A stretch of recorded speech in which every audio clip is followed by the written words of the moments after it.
Okay, we had a little drama over San Diego Comic-Con weekend.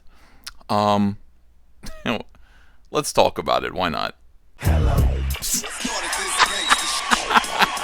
If you're enjoying this content, please hit that like and subscribe button. We need you here. I wouldn't normally make a video on this. This isn't the kind of thing that I make videos on, but it is kind of demonstrative of SJW behavior, so I'm going to go ahead and make an exception for myself. Welcome to Comic Artist Pro Secrets. My name is Ethan Van Sciver, 29-year veteran of the comic book industry, and hey, listen, before we get into this this bizarre video, if you would be so kind, those of you who are new here, please hit the subscribe button, ring the bell for notifications, and my longtime loyal subscribers, please do what you always do. Like this video, share this video, always leave me a comment in the comment section. I read them all, and really appreciate it. You know, we're on a march towards 150,000 subscribers. We just flipped over to 147,000. The channel's on the move again after being kind of stuck, cemented in one spot because all I was doing was live streaming for a couple of years. But we are moving towards 150,000, and you'll really help me break YouTube's shadow banned. I'm shadow banned, and kind of overcome their algorithm if you'll do those things for me. Thank you very much. And now on with the video. This is Gabe El Taib. He's a friend of mine. Gabe El Taib. He was the colorist on the Superman book at the time, when DC Comics announced that Jonathan Kent Superman was bisexual, bisexual as it were. The comic book industry right now is announcing that a lot of characters are queer, lesbian, bisexual, gay, pansexual, transgendered. They've really bought into the whole fetishization of the LGBTQ community, and of course it's obviously for reasons of ESG funding. That is why they're doing that, but it's still pretty strange. Gabe saw that happening and he said that's pretty weird, and then right on top of that, DC Comics announced that Superman would no longer be using the phrase truth, justice, and the American way. And Gabe, whose father was an immigrant, Gabe found that to be anti-American, or un-American, I would say, to get rid of that phrase. So he decided to publicly quit Superman. He did a media blitz tour explaining what was going on and how he thought the comic book industry had become un-American. And he joined Comicsgate. So he's over here. He's on my Comicsgate Kings live streaming show at on Mondays at 7 p.m. every week, and we talk about stuff like this. But anyway, he went to San Diego Comic-Con, and he took a picture of himself and tweeted it out. Look at this. Couldn't find little Marky. Maybe tomorrow? Question mark, question mark, question mark. Hashtag Comicsgate. Standing in front of Mark Brooks. This is where Mark Brooks would be sitting at San Diego Comic-Con. So I guess Gabe went over there to go talk to him. But Mark wasn't there, and he just kind of tweeted this this image out. Now, here's the thing about Mark Brooks. Mark Brooks is somebody who has made it his personal mission and goal. He's decided that Comicsgate are bullies, which is, of course, SJWs always project. I mean, they are most certainly the bullies. They're the ones who have the power. They're the ones who are able to whip up mobs of like real, genuine harassment, hate mobs. You've seen it happen. You've seen it happen not only to comic skaters, but I mean, you've seen it happen to people like Gina Carano. You've seen it happen to anybody who people understand to be Republican or right of the radical left on Twitter, on the internet. So Mark Brooks has decided to make it his personal mission to come after Comicsgate, specifically me, and he does kind of write all these tweets, post all these kind of really, I don't know, kind of hateful tweets about me. He calls me a malignant sociopath, narcissist, and all of these things that are very hurtful, but yeah, I just let him roll off my back. Everyone's nuts. Everybody says crazy things about me in the comic book industry, and that's just part of having been canceled. But anyway, Gabe went over there to go meet him and talk to him, and he said couldn't find little Marky, maybe tomorrow. Posted this tweet, and Mark Brooks seems to have kind of gotten this message here.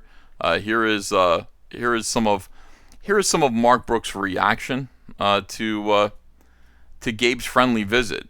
This is interesting to me. Now this, okay, so this actually happened on the 24th, I think. All right. Dread Pirate Mark Brooks says, after many tweets, PMs, and phone calls regarding this past weekend at San Diego Comic-Con, I want to clear the air and specify what happened in the hopes that it doesn't happen to anyone else. Oh no, I really hope this doesn't happen to anyone else. I hope Gabe El-Taib, big, happy, smiling comic book colorist, doesn't come over, look for you to talk, a guy who, agrees to disagree, but, nice. Maybe if we just look each other in the eye. Oh, I hope that doesn't happen to anyone else. Clearly, this was a terrifying thing for the Dread Pirate Mark Brooks. He says, to begin with, I blocked this person I'm about to speak about across all my social media about a year ago. He blocked me too, but it doesn't mean he doesn't talk about me constantly. He does. So he talks about people behind a block, so they can't see what's being said about them, so they can't defend themselves. This is typical SJW behavior. He says, I could tell then that I wanted nothing to do with him. This apparently wasn't a clear enough message. Over the last few months, he seemed to take great joy in posting about me. This is all entirely projection. Should I take this video? I mean, should I actually make this video a thing where we look at Mark Brooks' obsession with Comicsgate and how he nonstop targets individuals within Comicsgate for tweets that we would consider, were we weaker men and women? Mark Brooks was part of the harassment campaign against Irene Strakowski. We would call those things, we would call this behavior harassment. We would call this behavior targeted harassment. Mark Brooks engages in it gleefully. He knows he's being a hypocrite. He likes it. And so this behavior here, these tweets are actually comically hypocritical. I mean, they're hilarious. This is what we call cry bullying. Okay. Over the last few months, he seemed to take great joy in posting about me, challenging me to debate him over his hard-right beliefs. Oh no, not a debate.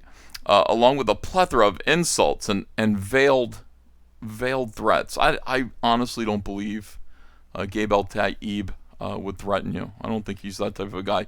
He's kind of a gentle giant. He's here to have a good time. He has a decent following, so these posts caused a shower of insults. Yeah, that's what you guys do to us. More veiled threats and literal threats. It's the internet after all, so I brushed it off, blocked their accounts, and moved on. After 20 years in the biz, my skin's gotten pretty thick. Okay, and but then, oh my god. First few days of the show, these posts, I think he actually did this, these were on the 27th. Yeah, they were, July 27th, he's tweeting this stuff out. The first few days of the show went by without a hitch. If anything, it felt like one big party, and I was loving every minute of it. Things changed Saturday night. I got a message from a friend with a screen cap from Twitter. This is where I got a little nervous. And he's blocked out Gabe. Look at Gabe's face here. Why would you want to block that out? Look at that sunshine. He's blocked that out. He's blocked out his name, but he left Ultra MAGA. Did you see this? Yeah, Ultra MAGA. So you understand, this is somebody who's coming to get me. This is MAGA country. Mark Smollett Brooks, essentially here. So you got nervous? You got nervous about an encounter with Gabe? I mean, I don't see an implication of a threat. I see just a guy who looks like he wants to actually talk to someone who insults his belief system and all of his friends on the internet, wants to meet him face to face and talk. All right, so here Mark goes on here, unfortunately. I went to my booth manager and asked for security. Within 15 minutes, I had 2 plainclothes police officers at my booth. I shared all the posts I had, along with the photo he posted, and asked that he be told to leave. Oh, wait. No, I'm sorry. Asked that he be told to leave. No. Asked that he be told to leave me and everyone else alone. Yeah. That's the Dread Pirate Mark Brooks there. Dreading having to interact with any of the people that he insults on social media all the time. It's strange. It's weird. I mean, personally, I legitimately have people threatening to hurt me to kill. Yesterday I got another death threat. I always retweet them when they show up on my Twitter. I have that stuff happen all the time. All the time. This, like, if somebody posted this about me, I'd be like, wow, maybe I'll talk to this guy. And maybe I'll actually have a conversation. Like, if this were an SJW, maybe somebody wants to have like an interaction with me, and we'll talk, and we'll talk about politics and comics. We'll agree to disagree, but at least we'll find each other's humanity. No, terror.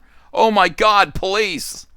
Call the police. Have this man escorted from the building. And then Mark goes on one last time here. One last time in this tone of voice. This was July 27th. Since then, he has scrubbed his Twitter of any mention of me. Though I can only assume he got the message. Well, he got it from us. We kind of said, dude, like, all right, dude, don't do that. Like, you know, don't talk to these people. The reason why you don't engage with SJWs in any way is that any engagement, really, they take as harassment. They spin it as harassment in order to make themselves the victims. So Gabe going over there and saying, I just want to talk to him, this is the inevitable result. This will happen whether it's a man or whether it's a woman. They are indistinguishable when they're SJWs. They behave exactly the same way. And there's no difference between them as individuals. They behave exactly as a hive mind. You can predict this behavior right down to the words that they use. So it doesn't erase what he did. Oh, so there's a little PTSD happening here with Mark. Mark, with the drama already, dude. He took his harassment into real life. He recorded videos at San Diego Comic-Con mentioning me by name and that he was looking for me. I think he just wanted to talk to you. I honestly don't see any indication of a threat or any reason for panic or alarm. But you know what? You knew that, didn't you? Because on the 24th, during the convention, see the 24th right there? During the convention, this is what you posted to Gabe El Taib. You said, I'm around the corner, but I might have been at my spotlight panel doing an interview or like meeting with a client. You know, the stuff you'll never be invited to do. But I'm around all day today if you'd like to join my signing line. All right. So this was the catty, bitchy response. The first thing that he said, he actually invited Gabe El Taib to come see him. He told him where he was. He did all those things. So it wasn't until the convention was over that Mark Brooks pretended to feel threatened, to have been threatened.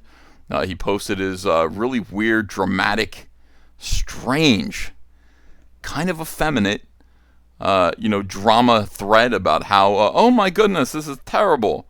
That is a little peculiar. It's a little peculiar. Your boy Zach actually posted that Mark Brooks should kind of reimburse the San Diego Police Department for actually pretending to be afraid, for actually having police officers stand by your booth when you weren't afraid, when this definitely was not a threat, when you seem to have invited this along. You know, all Gabe wanted to do, I think, was debate you, bro. But, I mean, feel free to pee your pants. Thanks, everybody. If you like this video, please leave me comments down below. Let me know how you feel. Yeah, I'll see you again soon with another one. Take care. Hello, Indiegogo backers. CyberFrog 2 Wrecked Planet Second Chance campaign is live on Indiegogo right now, just in time to join the fight for independent comics. We need your support. Back it today. Links in the description below. The All Caps Comics eBay store is live for all of your non-soy comic book needs. Whether it's CyberFrog, Starblades, or Rainbow the Brute, ask for it in all caps. Check out the link in the description below.